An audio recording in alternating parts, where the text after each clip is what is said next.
The door closed softly behind us with a quiet click, sealing off the clamor of the city street, and the fading echoes of laughter and music from the wedding reception still in full swing at the grand atrium downtown Atlanta. For the first time that entire exhausting day, we were truly alone. The foyer of the new condo felt suddenly vast and intimate at the same time. Our condo, as my mother Denise had reminded me almost daily for the past 3 months. I kicked off my white stilettos with a sigh of pure relief. The cool hardwood floor soothed my aching feet instantly. Those heels had been beautiful, yes, but 12 hours in them had felt like medieval torture. Mom had been adamant, though. "Aisha, you must look impeccable," she had declared when I dared suggest a more sensible pair. "This is your wedding day. Everything has to be perfect." Beside me, Malik was already loosening his tie and unbuttoning the crisp collar of his tailored black suit. At 38, he carried himself with the quiet confidence of someone who had built something substantial from the ground up.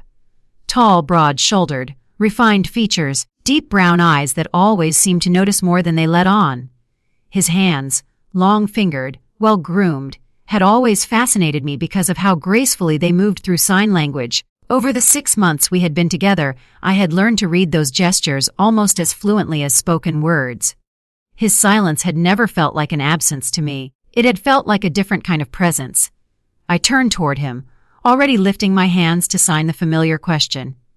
"Would you like some tea?" The same small ritual we had shared after every date, but before my fingers could form the first shape, Malik met my eyes directly and spoke. "Aisha," he said in a deep, slightly gravelly voice that was completely clear and perfectly normal, "we need to talk. We need to have a serious conversation about what is really going on." The world tilted. My heart lurched, skipped, then slammed against my ribs so violently I thought it might bruise them. My hands fell limp. My knees buckled. I grabbed the wall to keep myself upright. The foyer seemed to shrink and expand at the same time.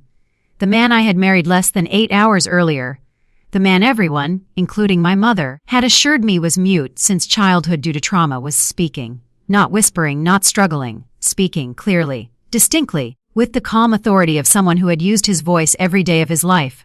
I opened my mouth. Nothing came out. Malik took one careful step forward, hand extended.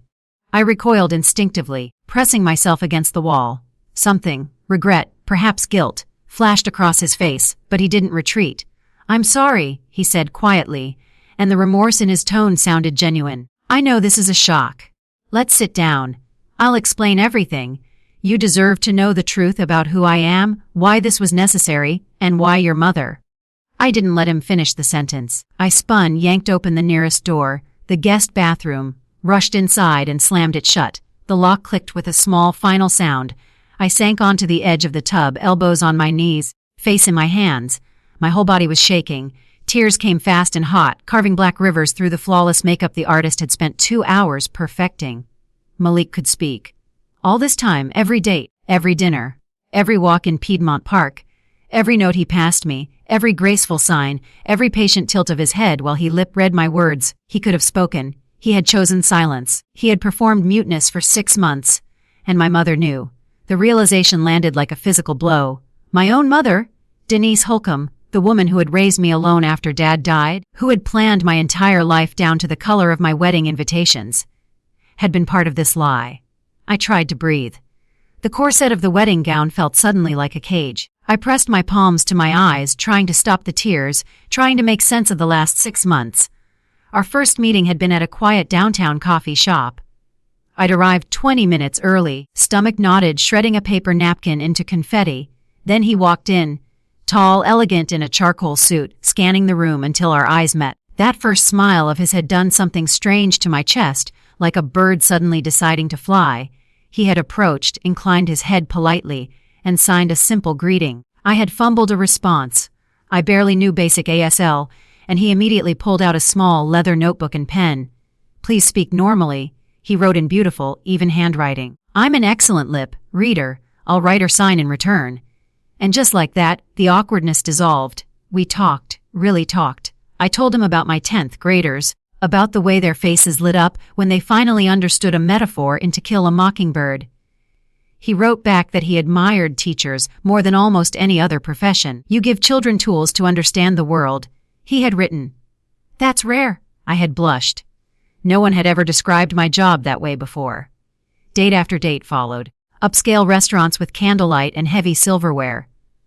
Art galleries where he would stand silently beside me while I studied a painting, then write a thoughtful observation on a folded card. Bouquets of white roses appearing on my desk at school the day after I casually mentioned I liked them. He remembered everything. My mother was euphoric. See? She would say, clasping her hands. He's perfect.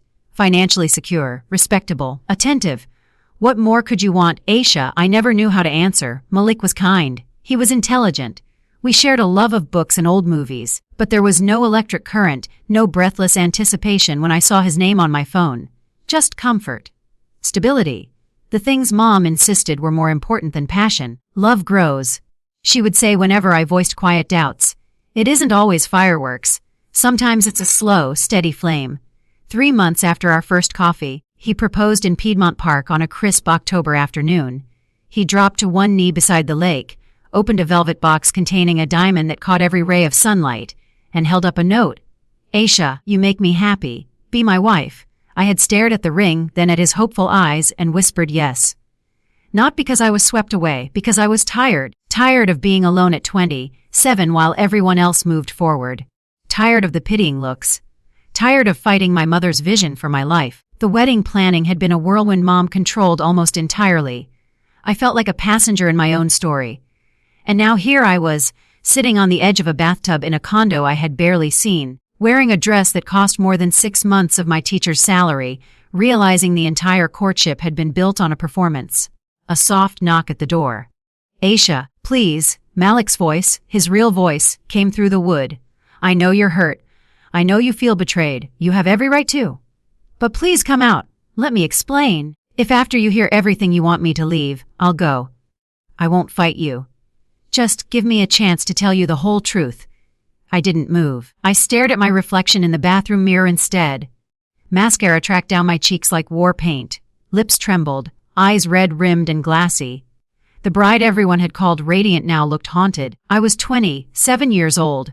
Most of my college friends were married, some already had toddlers. I had stayed behind, first to finish my master's, then to help Mom after Dad's sudden illness and death. Then because teaching high school English felt meaningful in a way that quieted the restlessness inside me. I had never chased romance the way some women did. I read about it, taught it, dreamed about it, but I never demanded it. Mom had always said romance was dangerous. Your father and I loved each other so much we forgot to be practical, she would say, voice cracking. When he got sick, we didn't have the savings, didn't have the connections for the best doctors. Love wasn't enough. I won't let you make the same mistake. So when she introduced Malik Ellington, successful, stable, mute, she presented him as the perfect compromise, security without the risk of heartbreak. I had gone along with it because I was tired of arguing, because part of me believed she might be right. Now that part of me felt shattered. Another soft knock. Aisha, I'm not going anywhere until we talk. I owe you that much. I closed my eyes, took several long, shaky breaths, then stood. I turned on the faucet, splashed cold water on my face until the worst of the makeup smears disappeared. I patted my skin dry with a towel that smelled faintly of new cotton. Then I unlocked the door. Malik was leaning against the opposite wall, sleeves rolled up, jacket discarded somewhere. When he saw me, he straightened immediately. Relief and apprehension warred in his expression. Thank you, he said quietly. Let's sit in the living room. This will take a while. I walked past him without speaking. The living room was still pristine. Cream sofas, floor-to-ceiling windows overlooking the glittering Atlanta skyline, a coffee table with nothing on it yet. Everything smelled faintly of fresh paint and new leather. I sat on the edge of the largest sofa, back straight, hands folded tightly in my lap. Malik chose the armchair opposite me, leaving the full length of the coffee table between us. He understood space. He always had. He exhaled slowly, rubbed his palms together once, then began. I'm not mute, Aisha. I never have been. I grew up in a hearing family, went to public school, college, graduate school. I built my business. The appliance stores, from a single location to 12 across Georgia and Alabama. That part was never a lie. He paused, watching my face. 2 years ago, I was married to a woman named Chloe. We'd been together 5 years, married for 3. I thought we were happy. I thought I knew her. Then I found messages on her phone. She'd been seeing someone else for over a year. When I confronted her, she didn't even try to deny it. She said I was predictable, safe, boring, that the other man made her feel alive. She left the same night. His voice cracked on the last sentence, not dramatically, just the smallest fracture. She took half the business, half our assets. No prenup. I didn't believe I'd ever need one. After the divorce, I was broken. Not just financially, though that was bad enough. I had to borrow money to keep the stores afloat. Emotionally, though, that was worse. I didn't trust anyone, especially not women. I told myself I would never again marry for love. Next time, if there was a next time, it would be practical, logical, safe. He looked directly at me. That's when your mother reached out. I felt my stomach drop further. Denise is my godmother, he said. We lost touch for years after my parents moved away, but she heard about the divorce through mutual friends. She called me. We met for coffee. She listened to me vent for hours. Then she told me about you. I couldn't breathe properly. She said you were kind, intelligent, a wonderful teacher, domestic in the best sense, not spoiled, not materialistic. You valued character over flash, and most importantly, she said you weren't chasing money or status. She thought we might suit each other. My throat burned. I was interested, he continued. But the fear was still there, paralyzing. Every time I thought about dating again, I imagined another Chloe. Another betrayal, another half of everything gone, so I told Denise I couldn't risk it. Not unless I knew, really knew, that the woman wasn't dazzled by surface things, that she would stay even if I had nothing to offer but myself. He swallowed. That's when the idea came up. The muteness, I suggested it first. I said if a woman agreed to marry me believing I was mute, that would prove she valued the person, not the presentation. Not the charm, not the smooth talk. Denise resisted at first, strongly, but eventually she agreed. She said she understood my fear, and she believed you were exactly the kind of woman who would see past it. Silence stretched between us, long, heavy, suffocating. I stared at my hands. My wedding band caught the light and threw tiny rainbows across my knuckles. So the entire 6 months, my voice sounded foreign, thin. Every date, every note, every bouquet, every time I tried to learn more sign language to make you comfortable, it was a test. Malik winced. Not a test in the cruel sense. I needed to know. I needed certainty. And the longer we spent time together, the more I realized. He trailed off. Realized what? I asked bitterly. That I liked you. Really liked you. You were patient. You never treated me like I was broken. You spoke to me normally, laughed at my written jokes, shared your day like I was anyone else. You taught me signs even though I already knew them, because you wanted to meet me halfway. I started looking forward to seeing you. Not because of the plan, because of you. I laughed once, a short, painful sound. And yet you kept lying. I know. His voice was low. I told myself I would come clean before the wedding. Then I told myself after the wedding, when we were already committed, it would be easier for you to forgive. Every day I delayed, it got worse. I was a coward. I looked up at him then. Really looked. He looked exhausted. Not just physically. The kind of tired that lives in the eyes after carrying a secret too long. And my mother? I asked. She was okay with this. With lying to her own daughter. Malik hesitated. She believed it was for your good too. She saw how lonely you were. How much pressure you were under to marry. She thought if you married me, someone stable, someone who would never leave you wanting materially, you would be safe. Protected. She thought love would come later. I closed my eyes. Love would come later. How many times had I heard that phrase? I stood abruptly. I want you to leave. Aisha. Tonight. Now. Go to your brother's, go to a hotel, I don't care. But I can't look at you right now. I can't be in the same space as you. He rose slowly. I understand. He walked to the foyer, picked up his jacket, paused at the door. I left my brother's number on the table. If you want to talk, anytime, day or night, I'll be there. And Aisha, I didn't turn around. I am truly sorry. Not just for the lie. For what it's done to you. For what I've done to you. The door closed behind him with the same soft click it had when we entered. I stood in the middle of the living room, still in my wedding dress, listening to the silence he left behind. Then I sank to the floor, pulled my knees to my chest, and let the sobs come. Part 2 approx.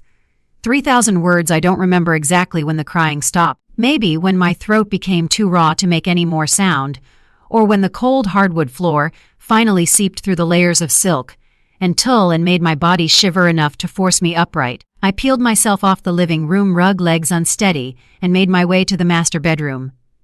The room was beautiful in that sterile showroom way. King bed with crisp white linens, blackout curtains still half open to the city lights, a walk-in closet already stocked with clothes in my size that I had never seen before. Malik had thought of everything. Of course he had. That was part of the performance too, wasn't it?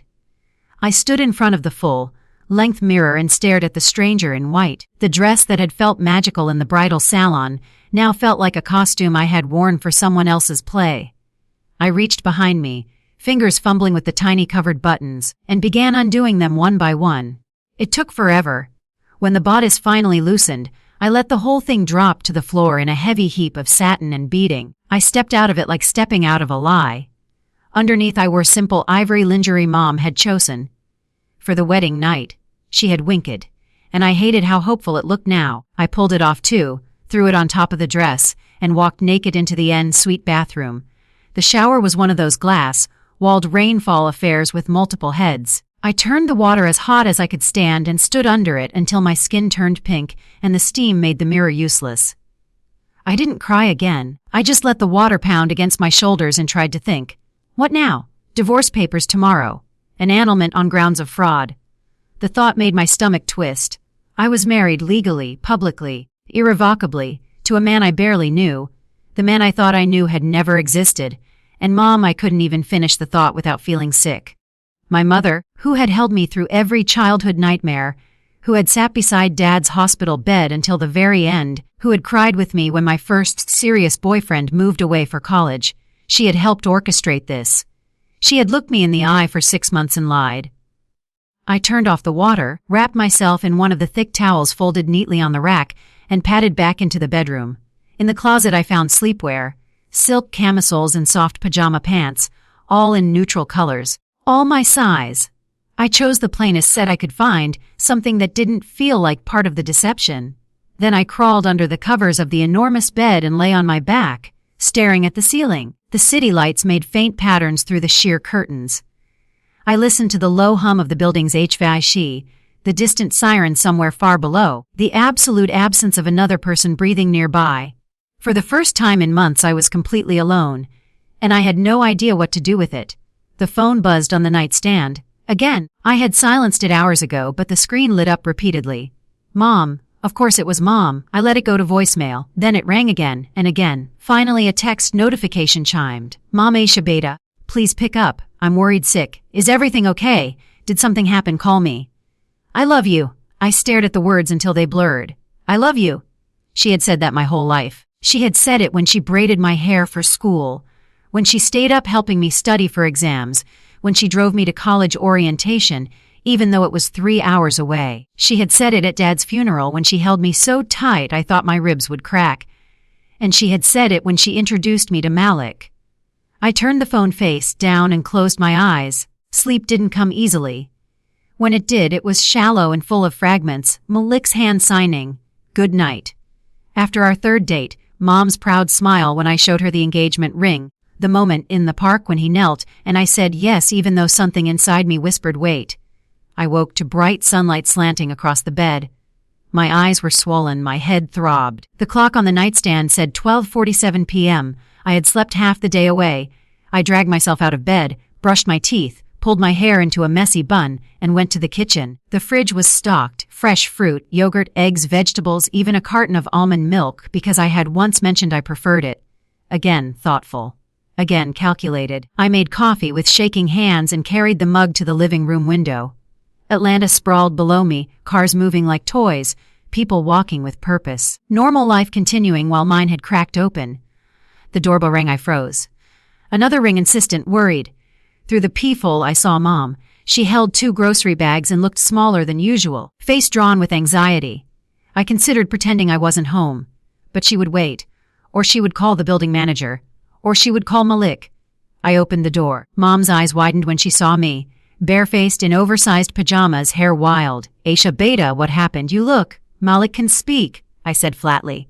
No preamble. No softening the blow. He was never mute. He's been pretending the whole time. And you knew. The bags slipped from her fingers. Apples rolled across the foyer floor. She didn't move to pick them up. Her mouth opened, closed, opened again. Aisha, listen. Is it true? She didn't answer right away. That silence was answer enough. I stepped back. Come in.